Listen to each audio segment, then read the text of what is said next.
Would a striker alone improve Arsenal enough to see us lift one of the big trophies come the end of next season?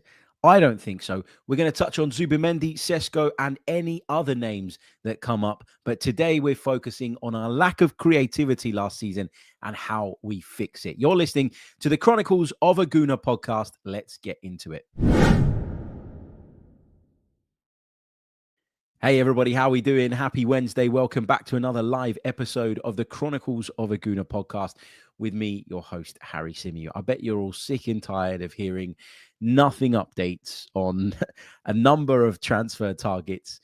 And I'd imagine a lot of you are getting frustrated by the fact that it seems like so many of our fellow Premier League clubs are in positions where they're about to execute deals to get in players that they're after. I mean, look at Man United. They're a shambles. We always talk about how poorly they're run and the mess and the situation that they're in. They've got Matthias Cunha in through the door, and they're now actively in talks with Brentford over signing Brian Mbeumo. And you'd imagine that that's going to happen pretty soon. You look at Manchester City.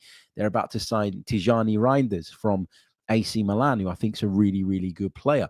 You look at some of the other clubs as well. They are moving forward. I understand the frustration, believe me, because I feel it too. But I just want to stress the importance of signing the right players, the importance of going out and doing deals to bring in the players that we really genuinely do believe are going to improve us as a team. And if that means doing those deals 2-3 weeks down the line rather than today or tomorrow, then so be it. It isn't really that big a deal.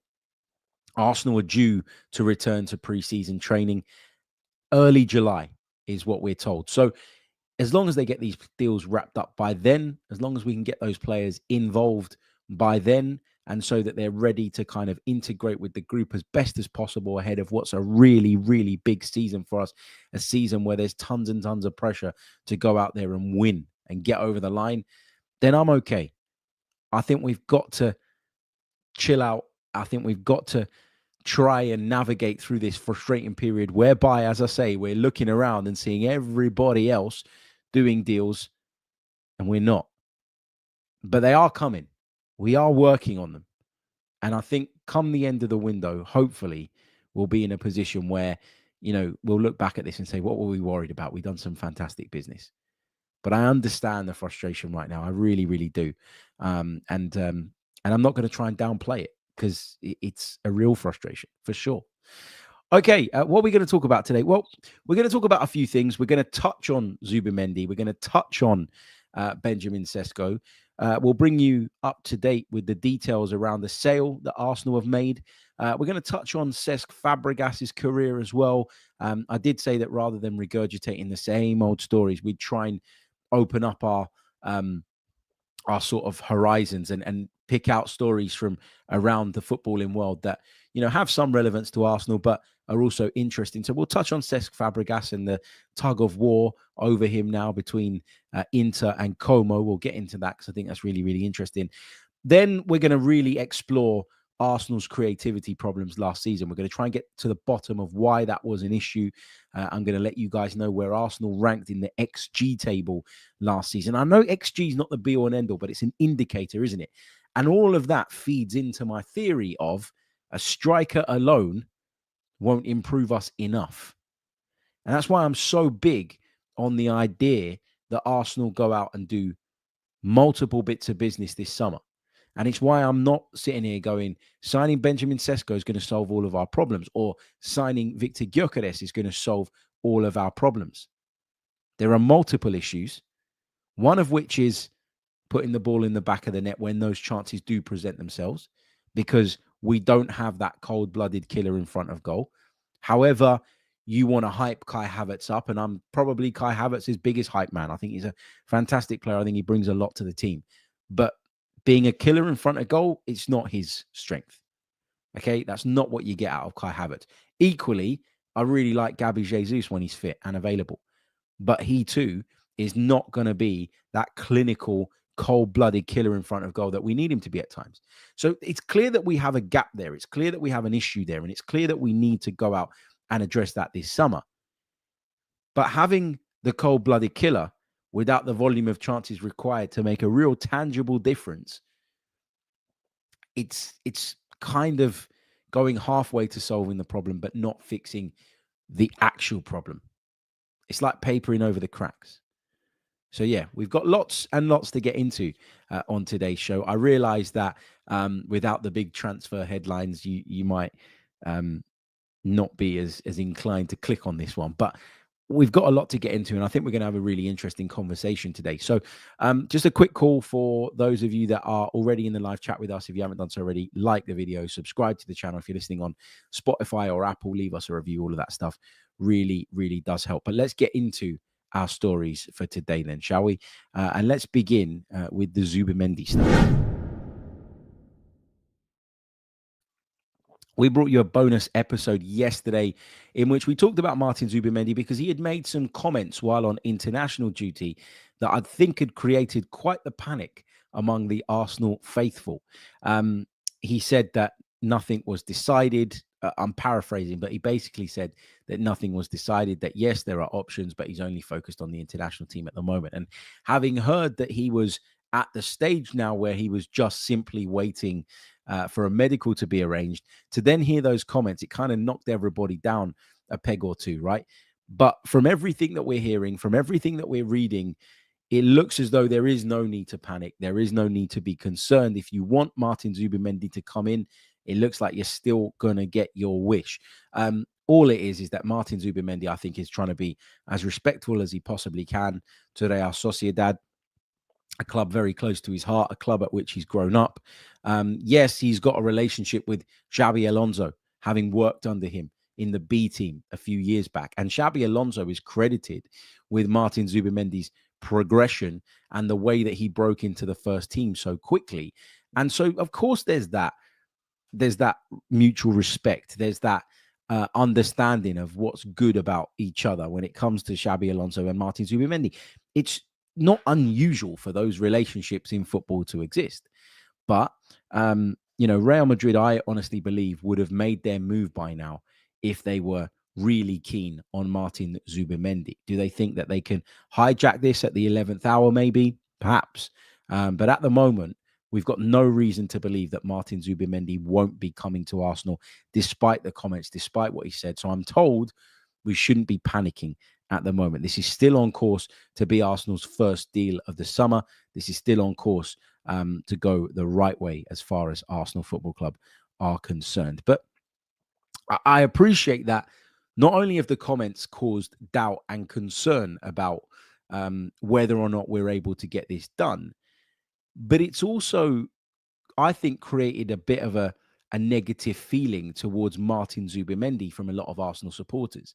Because often when we listen to Mikel Arteta and we hear, him talk about transfers, it's often, when I knock on the door or when Arsenal come knocking, people respond, people want to join this club, people want to play for this club, etc., etc. And there you've got a guy who is not flirting with Real Madrid, but certainly flirting with Xabi Alonso. And who doesn't sound entirely convinced that he wants to come to the Gunners. Now, I get that you can't do that. You can't show that you really want to join Arsenal if you've gone down the road of, I'm not going to give anything away, I'm going to stay respectful.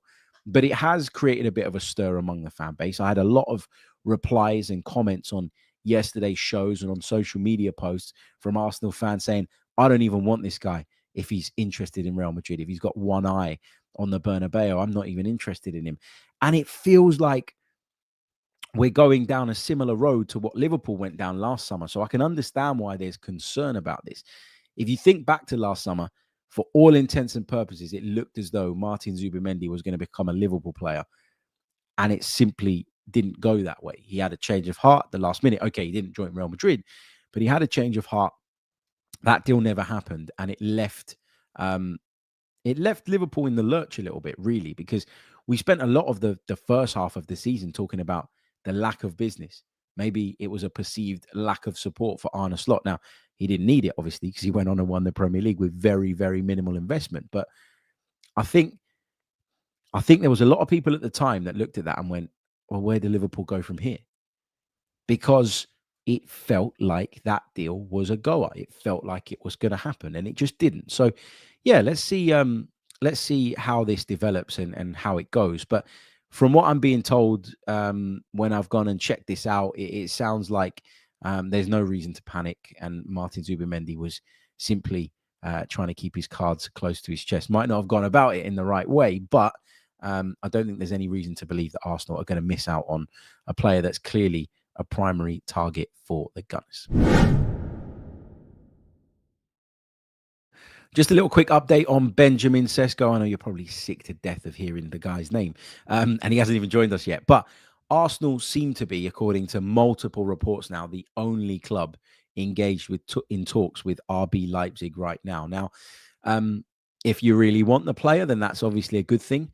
It feels like the work that Arsenal have done in previous windows. Okay, they didn't complete their transfer or get any deal done, but the fact that Arsenal were in conversations around Benjamin Sesko from last May, the fact that that continued into the January window, again, without the desired result from Arsenal's perspective, but it feels like it's put Arsenal in pole position. And you can only assume that the lack of interest from other clubs and the lack of, talks that we know about is due to maybe the wider footballing world having an understanding that it's very, very likely that Benjamin Sesko goes to Arsenal because that groundwork has already been put in. But no update on whether or not we're going to go through with this. Everything that we're reading and hearing at the moment suggests that Arsenal are trying to establish the framework, payment structures, and what exactly it would cost to get in both Benjamin Sesko and Victor Gyökeres, and then they will sit down and decide what the best plan of attack is.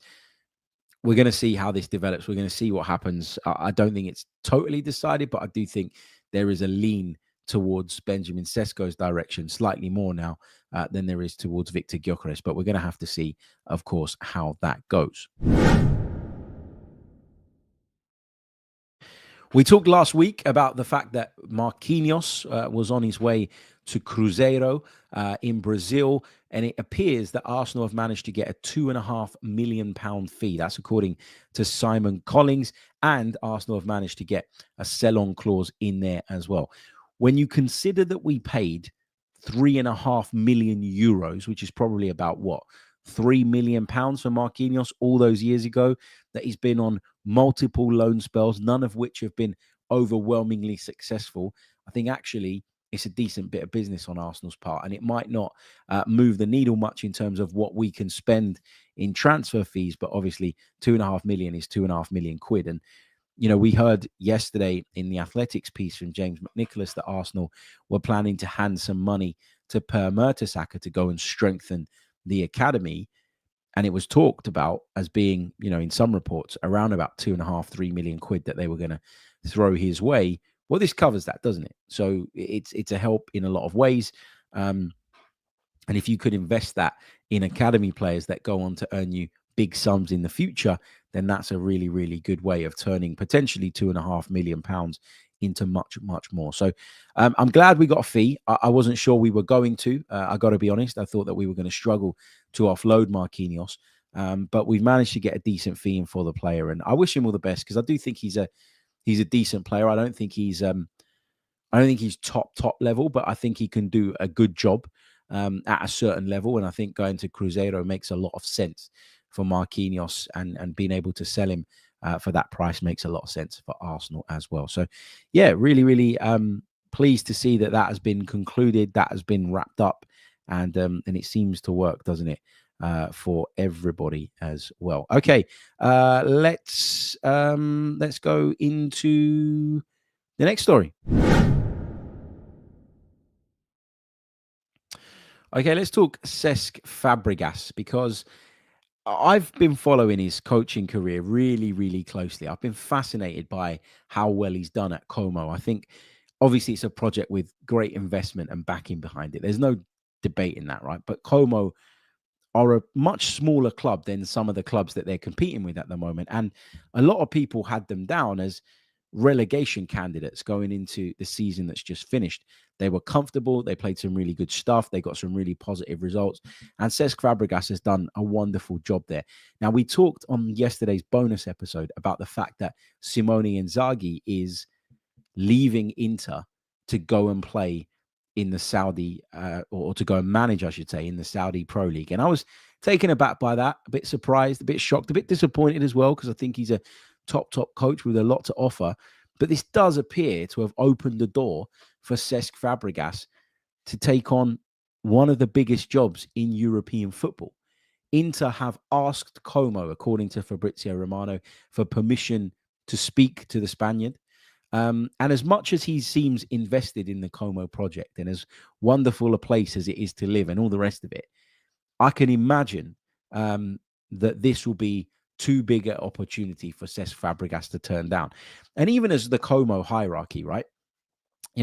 If a sort of mid-level Serie A club come in, or, there was talk about RB Leipzig being interested in Cesc Fabregas previously. If they come in and say, can we talk to your manager? You probably can shut that down, knowing that, the manager's probably going to be maybe not okay in all cases, but kind of accepting of that.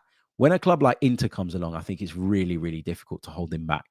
And I hope that he does get the job, because I really do believe he is a top level coach. And I'm going to put it out there. I wouldn't mind seeing him manage Arsenal one day. I know the way he left a sour taste in a lot of people's mouths, myself included. And I felt the same about Robin van Persie at the time. And but Robin van Persie's was worse for me because he joined Manchester United, a huge rival of ours at the time. But I think with a lot of these players, even though they hurt us at the time, and even though we felt really frustrated and betrayed, you could go as far as saying, at that point in time, I think when you look back with hindsight, Arsenal weren't going in the right direction. Arsenal were struggling. Arsenal were, failing to live up to the real kind of potential of the football club. And so you can understand why, with hindsight, looking back on it, those players felt the need to move on. The club was not interested at that time, I didn't feel, in winning. It was just about getting in the top four and just about, making the books look good and earning the money that we needed to pay off the Emirates Stadium. But Cesc Fabregas has been fantastic at Como. Whenever he's done punditry, I've been blown away by how insightful he is, how intelligent he appears. Played at the highest level, World Cup winner. Played in a great Arsenal team with some really key players around him. He sort of broke through as that team was kind of falling apart a little bit or breaking up. You think about sort of, what he achieved as a player, even after Arsenal, still fantastic. I think he's got all the makings of a top coach. And if he gets the job, I wish him all the best, honestly, because I think he deserves the opportunity. Somebody said in the chat, Gary Griffin it was, I'm actually more shocked Gasperini has been overlooked for Inter. Instead, he's going to Roma. Good appointment for Roma. I think timing's a big issue here. But Gasperini, if I'm not mistaken, had a spell at Inter, an unsuccessful spell at Inter in the past. He's a different manager now and a different coach now. And I'm not saying he doesn't deserve the chance, but I think Gasperini's move to Roma was already done, wasn't it? Before there was even a hint that Simone Inzaghi was going to leave for real. There were reports and suggestions that he was going to go to Saudi or that he was going to consider his options at the end of the season. But I got to be honest, I never believed that was going to happen. I'm really shocked and taken aback by that decision. But anyway, look, short pause. When we come back, we'll get into Arsenal's lack of creativity. I promise, no more Serie A talk. We'll get into Arsenal's lack of creativity. We'll talk about some of the problems we faced last season and how we go about rectifying them. You're listening to the Chronicles of a Gooner podcast with me, Harry Symeou. We'll be back right after this. You're listening to the Chronicles of a Gooner. Like and subscribe.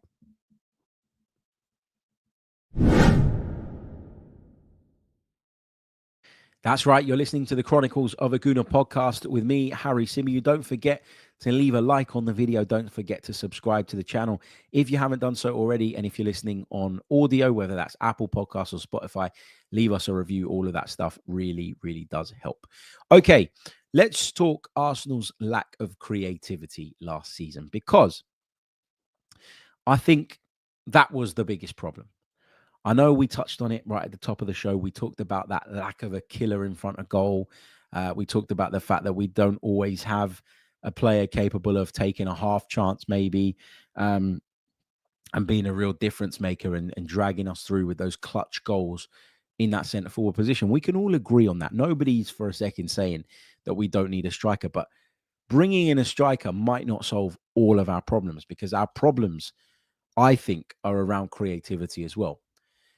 In the Premier League is where we tend to face those low blocks that feel like our kryptonite. And I've talked about this before. There's a big difference between Premier League and European football. You play a side in European competition, the chances are they're one of the better sides in their country. And therefore, their way of playing is not going to be to turn up at the Emirates Stadium and sit with a low block and defend. No, that's not what they do. They can't flick a switch and become these negative sides. I think they will come into those games in the Champions League with confidence, the same type of confidence that we go into those games with, because they're the best on their patch, we're the best on ours, or one of the best on ours. And so I think, Champions League games don't throw up the same issues and the same problems. I think the Premier League is where we really suffer from those low blocks coming up against us, and they appear to be our kryptonite. We ranked 7th in the XG table at the end of last season, despite finishing second in the league. Palace, Newcastle, Bournemouth, Chelsea, and Manchester City, all of whom we finished above, ranked ahead of us on this particular metric. Again, I'm not saying it's all about XG. I'm not one of those people that will allow stats to completely shape my view and opinion. It's based on what I see as well. Okay. But the stats back up what we were seeing, in that we are not creating enough in front of goal. And yes, we could be a little bit more efficient, and we could be a little bit more ruthless in those moments. And I think, again, that comes down to personnel, and signing a striker hopefully will help us with that. But it's not the only issue. It's not the only problem. Liverpool were, of course, top of the XG table, and they were top of the Premier League. Can't argue with that. But it kind of shows you, doesn't it, that goal scoring is really, really important. What I don't want to do in this conversation is dismiss the impact that injuries had. Injuries had a huge, huge impact here. Kai Havertz, who was our number one centre forward last season and the season before, in the end, missed over 20 games. Bukayo Saka missed over 20 games. Martin Odegaard missed over 15 games. And Gabriel Jesus missed 29 games. That is 2/3 of your front three, Havertz and Saka. Probably your most creative forward in Gabriel Jesus, not in terms of goal scoring, but in terms of the way he brings others into the game. It's no coincidence that in the season where Odegaard, Saka, Martinelli all got 15 league goals, Gabriel Jesus was the guy mainly leading the line. He is a really, really creative centre forward. There's no doubt about that. But you look at those numbers: Havertz over 20 games, Saka over 20 games, Odegaard 15 games, Jesus 29. That is going to have an impact. But we have to be better. The standards are so high that if you want to not just compete but win, you need to find a way of getting more creativity into this team. Now, it was unfortunate in some ways that we lost these players, and that the severity of those injuries meant that they were out for long periods of time. But at the same time, you can look at the football club and say, could we have managed some of those players a little bit better? Did we push some of them too hard? I certainly felt we pushed Kai Havertz too hard. We've been saying for 2-3 seasons that Saka was on the brink of suffering that type of injury, and lo and behold, it happened. The Odegaard one, I don't think you could have seen coming, but the Gabriel Jesus one, it's been an ongoing problem. He's not been fit for the best part of 2 seasons now. But the problem that we have is that the rest of our midfield, we're missing Martin Odegaard especially. The rest of our midfield, it isn't built to create. Rice, Marino, Partey from deep. There's only so much that those guys will give you in terms of creativity and in terms of guile, in terms of vision. I'm not saying they're bad players. They're just different players. They're not players that are going to unpick a lock. Declan Rice's way to cause chaos in the final third, what is it? Carry the ball. Charge into the box. Charge towards the edge of the box. Take a shot from distance. There was a really interesting clip of Thomas Frank going around when he was talking to James Alcott on the Premier League's channel about taking shots from outside the penalty area. Yeah, as a player, your eyes light up and you take on those moments and you take on those shots, but then it's not a high quality of chance. A high quality of chance needs more work, needs more guile, needs more creativity. So you might look at the stats after the game and go, well, we had 20 shots, but how high was the quality of the chance? And the fact that we rank so far down in the XG table backs that up. We might be coming out of games with 20 plus shots at goal, but the quality of our chances is not high enough. And the only way you increase that quality is by getting into the right positions, and it's by having those more creative players in your team and in your group. And we don't have that. Martinelli lacks guile for me. He's got strengths like Rice and Marino, but they're different strengths to what we lose without the players that we've mentioned above. Your Havertzes, your Sakas, your Odegaards, your Gabriel Jesuses.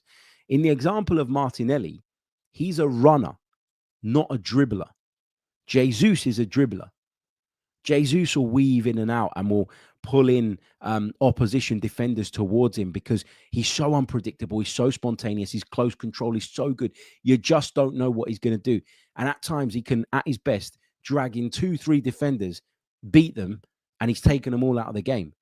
Or he can drag them all in and has the intelligence and the creativity and the understanding of what's going on around him to be able to then pop it off left and right. And again, he's taken 3, sometimes 4 players out of the game. That's not what Martinelli is. Now, Martinelli's got other qualities and other strengths. I don't think I've seen a winger that works back as well as he does. He's relentless in his running. He gives you a drive. He gives you a directness. This is not to discredit certain players versus others. It's about honing down on what their skill sets are, what they bring to the team, and what they're not bringing to the team in order to understand where we have a gap in our resources. As I say, Martinelli is a runner, not a dribbler. Jesus is a dribbler. Declan Rice is a carrier, but not a creator. Thomas Partey, I think, can be a creator, but playing at the 6, you're limited as to how far up you can go and how much you can step into those attacking scenarios without leaving yourselves potentially exposed.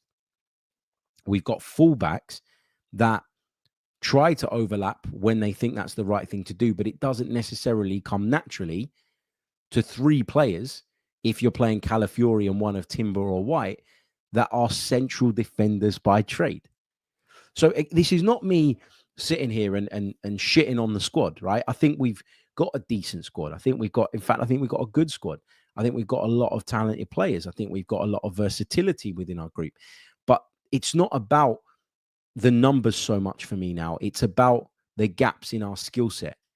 It's about the gaps in our resource. It's like, let's say, for example, I open a restaurant tomorrow, a Greek souvlaki restaurant, let's say, right? I might have 6 waiters, but if I've only got 1 chef, then it doesn't work.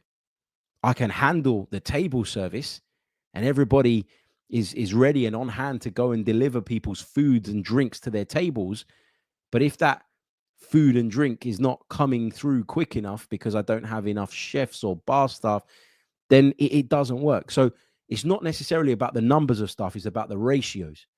Okay. If you've got a midfield like ours right now, and don't include Martin Zubimendi in this because he's not an Arsenal player yet. If you look at our midfield options, let's assume that Thomas Partey stays. You got Rice, you got Marino, you got Odegaard. The only one really that carries that kind of creative, natural ability is Martin Odegaard. And then if Martin Odegaard is either A, shut out of a game tactically by an opposition coach, which we've seen happen more and more as his quality has become clearer and clearer, or he's not performing, which again was a big problem for us last season, all of a sudden you're struggling. So for me, it's really, really important that we bring more creators into the team. We need more dribblers, more players who attract the attention of defenders, more brave passers in the final third. I'm fine with us giving the ball away in an attempt to unlock defenses. You got to take risk in order to generate reward. And I remember, if you go back to the Alexis Sanchez days, particularly towards the end where it became clear that he was going to move on and all the rest of it, people used to go, oh, the thing is, like, he's a good player and all that, but he does give the ball away too much. And I used to sit there and I used to think, you have not got the slightest idea of what you're talking about. He gives the ball away in the final third because he tries things. He tries to unlock defenses. He tries to create moments and opportunities. And sometimes, in fact, most of the time, that requires an element of risk. And my problem is that we live in a day and age now where people are so obsessed with stats, where coaches are so obsessed with stats, where coaches are so obsessed with dominance and control, as Mikel Arteta puts it, that actually you take away that spontaneity, you take away that freedom and that license from players to go and do what it is that they need to do to unlock the toughest and most stubborn of defenses. That's where we've fallen short for me. It's a big, big problem for us. Is it a coaching problem or is it a personnel problem? I think it's a bit of both. I really, really do. There's a shortage of creatives in our side. And that needs to be addressed as well as bringing in a striker, because it's no good bringing in the striker if they're not going to get A, the volume of chances, and B, the quality of chances that they need to be able to go on and make that difference. Having said all of that, if we keep everyone fit, our XG looks far healthier than it did last season, in my view. In theory, you improve the XG, that should mean more goals. The problem is that in the modern game, with super demanding schedules, next to no recovery time between huge matches, we simply need more. It's the only way to mitigate that problem. It's the only way to protect against that potential issue. We need a striker. I believe that wholeheartedly, but without an increase in creativity, can whoever that striker is have the maximum impact?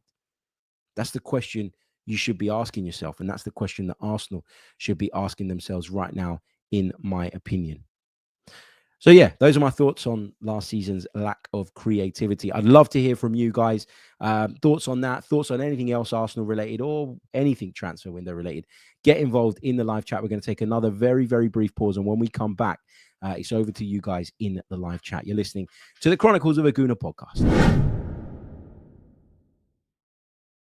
Okay. I hope I didn't rumble on for too long, but I could feel myself getting really passionate about that. Really passionate about that. Let's take some of your comments from the live chat around this. JB says, so we didn't create multiple chances against PSG.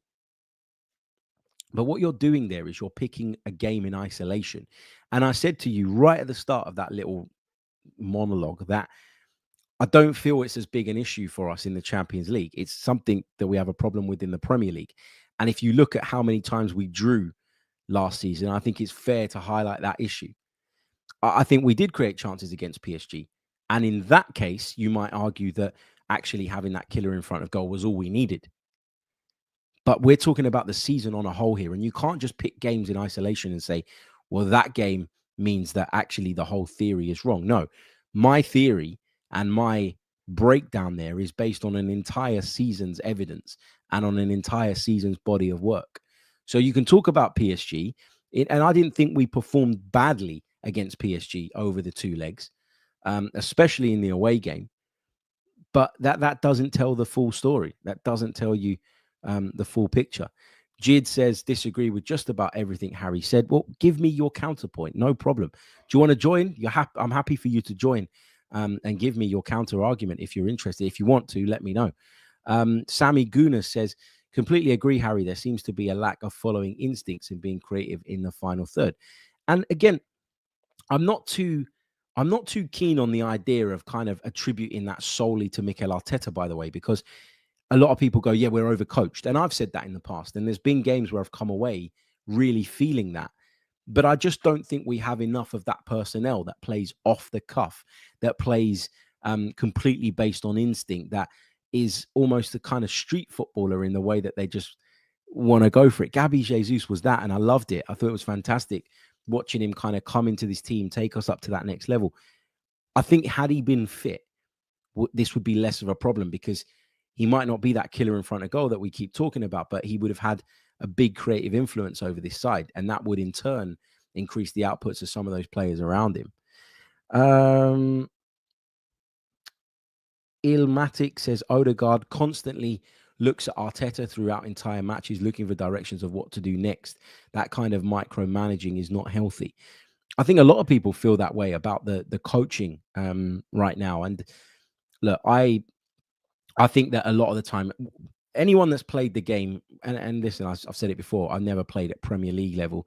I did play at an academy, and I remember being told loads of things by my manager. How many of those things I actually carried out might explain why I'm here and not there. But how many of those things I actually carried out, I don't know. There were times where I was given an instruction, but my gut told me to do something else, and so I would do that. So I believe that players do, on a lot of occasions and in a lot of instances, just allow their instinct to take over. But do we have enough of those types of players that are confident enough in their ability to go on and do that? I don't know. I don't know. Just going off topic a minute, going to Kai Havertz. Ganto says, will Kai Havertz be okay sitting on the bench on 275k a week when Sesko comes in, or will Kai move back into midfield? Kai will play a lot of minutes. He will play a hell of a lot of minutes. And I'm confident that regardless of who we sign, he will start the season as our centre forward. That ain't going to go down well with everybody, but I really do believe that he is really valued within the group, within the squad. And I think that he will play a real important role for us next season. So I'm not worried about it. If anything, if there's anything we've learned from last season, it's that you need your squad, isn't it? So I think he'll play for sure.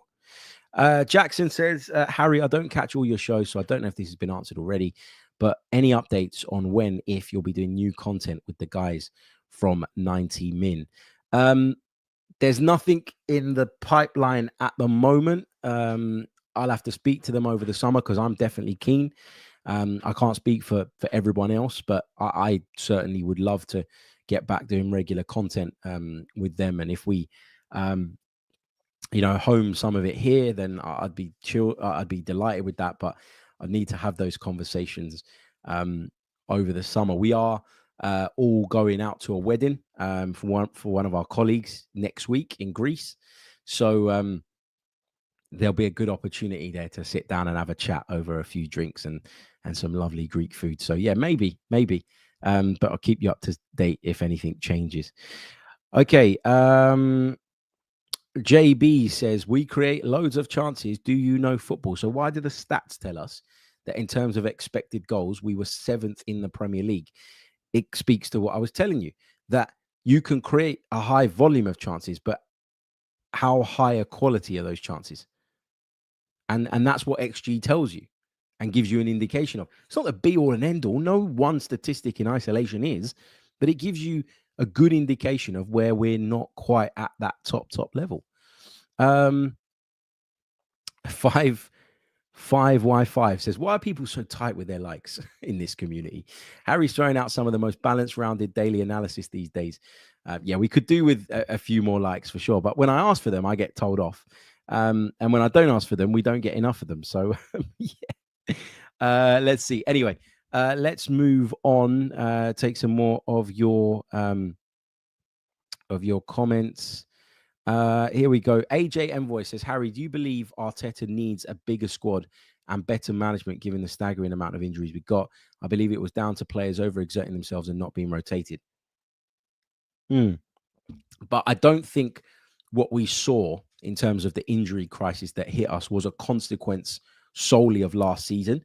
I think it goes back 2 or 3 years in some cases. Like with Bukayo Saka, I certainly felt that way. I felt like this was something that we were almost just waiting to happen. The amount of times that he had to come off late in a game because he was limping, or the amount of times that he'd take ages to pick himself up off the ground because he was getting kicked to pieces. And we never really, I don't think, did enough to protect him. But there's a balance there that you need to find, right? Because as a manager and as a coach, you want to win football matches. That's your job, to produce results and outcomes. And you're obviously in a much better position to achieve those outcomes if you have your best players playing. So I get why it's hard for a manager and hard for a coach, but sometimes a more experienced manager, I think, is able to just zoom out a little bit and look at the bigger picture.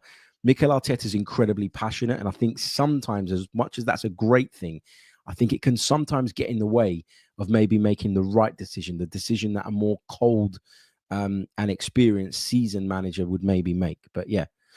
Ian Roy says, question, do you think the two defensive-minded fullbacks, two DMs platform, is the best possible way for Arsenal going forward? Also, Saka needs to be platformed like Salah. Yeah, look, Salah is definitely platformed by Liverpool, but he's earned the right for that to be the case for so many years now because his outputs are just outrageous. As good as Bukayo Saka is, he's not anywhere near Mo Salah in terms of outputs. And you could argue, in sort of response to your point, that that's because Liverpool build in order to platform him, as you say, and as you put it. And I think that's right. But I think for me, I just want to see a bit more fluidity in our forward line. Like, I want to see, for example, Saka going drifting into more central areas. I want to see him switching from right to left at times. There's so much more that we could do in terms of making ourselves harder to defend against. But that means breaking out of our mold and out of our shape. And that means having to accept that defensively we might be a touch more vulnerable. It feels to me like in recent years we've prioritized the shape, the structure. And you can't really argue with that approach because it's got us to a point where we're competing again, and we weren't for such a long time. So there is obviously benefits to doing what we've done and the way that we've built. But at the same time, in order to take that next step, I think it's about time that we slightly tweaked and adjusted. And we can talk about what each individual player can do to improve, what we can do as a team and as a unit to extract, or as Mikel Arteta would put it, squeeze a little bit more juice out of the lemon when it comes to each of our individual players and talents. But for me, until we bring in more creative, spontaneous, and, you know, I don't know what the word is, top quality personnel, I think we're going to struggle to really make that difference, to make enough of a difference in that department. Afsar says, apart from creativity, do you not think we lack pace? None of our forwards have real pace, and look at PSG's pace. I think we do have pace. I think Saka, when he gets going, has got pace. I think Martinelli's definitely got pace. I think Kai Havertz is a lot quicker across the ground than people ever give him credit for because he's big and he's lanky. It doesn't really look aesthetically like he's really quick. And I'd refer you back to, for example, Robert Pires, who was deceivingly quick, but because of the way he ran, I remember people going, oh, he can't run. Oh, mate, he could eat up the ground in front of him, believe me. But I think, yeah, we could do with a bit more of that. I just think if we're talking about our problem being low blocks, what really does pace give you in those situations? If you're struggling to get in behind because there's a lack of space, then does pace really give you the advantage? Or is it more guile that you need? Is it more vision that you need? Is it more intelligence that you need? I think it's a bit more of those things. But we could do with that. We can always improve. We can always be better. Andy says, a good natural 9 alone will change a lot because A, they'll be more clinical, and B, if you pass into a 9 that can turn and shoot, teams will defend us differently because you can't foul as the centre-back in the box. Yeah, listen, when I say that bringing in a centre-forward is not the only thing that we need to be looking at, or isn't going to improve us enough to just turn us with a click of a finger from challenges to winners, I don't dismiss the fact that a centre-forward would help, and a good one at that. I think we could really, really do with that player. And I think we've needed that player for years. It's why people are so frustrated that we haven't got one. It's why people are so frustrated with how long it's taken this time. But yeah, I think a centre forward, will make a difference. Just not, it's just not the only thing that we're missing, I think. So let's see how that plays out. Rumble says, are you in Athens for the wedding, Harry? No, it's in Corfu, the wedding that I'm going to. So I mean, I'm leaving the very heavily pregnant wife and 2 children behind, but I am going to go make a 2-3 day trip out of it and have a little bit of a break, get some sun, have some good food, put my feet up. I don't know if I'll bring you podcasts from there. I might pre-record a couple of bits and have those ready to go because I think I'd quite like to take a bit of a break. Obviously, if something major breaks or happens, then, I'm happy to jump on. But I think, generally, I'm going to probably try and take a little bit of a break, which means it's even more important that you watch these videos, that you like these videos, that you subscribe to this channel, because we're going to fall a little bit behind. And that if you're listening on audio, you leave us reviews. Anyway, Jid says, My disagreement comes from the fact that a lot of our creativity comes from out wide. On the right, it's Saka, Timber, for example, with Odegaard's role being to pull players out of position to bring others into play. Creativity isn't about the central midfield players. Agree that creativity is not solely about the central midfield players, but nor should it be solely about the wide players either. Creativity needs to be present in every facet of your team for you to be a top side. Take PSG, for example. They are the benchmark. It's not just about what Dembele does. It's not just about what Kvaratskhelia or Doué do or Bradley Barcola when he comes on. It's about what Vitinha and João Neves and Fabian Ruiz bring to the side as well. Look at the goal that PSG scored. I can't remember which one it was. Was it the second one, I want to say, where Vitinha picks up the ball, drives inside with it, lays it off to Dembele. He backheels it, having dropped deep, into Vitinha, who continues his run, and then plays a perfectly weighted pass into Desiree Doué, who finishes. Now, again, I said that you shouldn't look at examples in isolation, but Vitinha has been at the heart of so many of the goals that PSG have scored in the Champions League this season. The same with Fabian Ruiz, the same with João Neves. I'm not saying that, the burden of creativity should rest only with those that play in the central positions, and the wide players should get a free ride. But it needs to be present everywhere, because teams figured out in the Premier League this season how to shut us down in the wide areas on a lot of occasions and in a lot of instances. I remember Southampton coming. I know they're crap, but Southampton came and they played two left backs, which they hadn't done all season. They played with two left backs because they wanted to shut down Saka and Odegaard. And they did it. They did it to really, really good effect. So then in a case like that, you need to be able to shift that responsibility into more central areas. And the only one of our midfielders that really is, in my opinion, capable and has that natural ability to provide that type of thing is Martin Odegaard. Yet in some games he was locked down, and in others he just wasn't at the level. So you need more creativity. Simple as that for me. And if your midfield players can take on some of that responsibility, that really, really does help. The best teams in world football have creators in wide areas and they have creators in central areas. We only seem to want to create or seem to be able to create through those wide positions. And if you shut us down there, you've got a really good chance of shutting us out. So I think there's a real need to add more of those players. There really, really is. Marcella says, can we sell Jesus? I mean, he's always injured and it's frustrating. Yeah, of course it's frustrating, because for me, it's frustrating because he's a really good player more than anything else. He's had rotten luck. There's no question about that. I don't think in his case it's about being mismanaged or minutes. I just think he's been really, really unlucky. The way he plays puts him at risk. And unfortunately, he's suffered from those problems. I think we will sell him when we can, but you can't right now because he's out with an ACL. And it's going to take a while, I'd imagine, before he's back fit and playing, so that we can then go, oh, well, now is a time, or where other clubs look up and go, okay, he's back. We can see he's back. We can see he's fit. Let's have a go. Cannon Creature says, we lack players with flair, trickery, and technical skill. It's not down to Arteta's coaching. It's down to our individual players. Look at PSG with their front three. They can all dribble, shoot, create. Safe Hands Chris says, with our transfer strategy, do you think we'll raise the ceiling or raise the floor? To be honest, I think it will be the latter, but not sure it's the best option. Yeah, I've expressed concerns about this before, and quite recently, actually, that, we're bringing in these players that I think can really, raise the floor, but maybe don't necessarily break through that ceiling. And that is a bit of a disappointment for me, because, but then at the same time, as I said on that same podcast, I think I said, but the better you get and the more competitive you are and the higher your level, generally speaking, the harder it is to improve, because there's less and less players out there that actually tangibly impact and improve your starting 11. So I know it's not easy. I know it's not an easy task. I know it's going to be tough. I know it's going to be tricky. I know it's going to be difficult. And like, for example, if you're asking me which striker is going to raise our level straight away, I'm going to tell you Alexander Isak. But we all know that that's a deal that's pretty much impossible to do.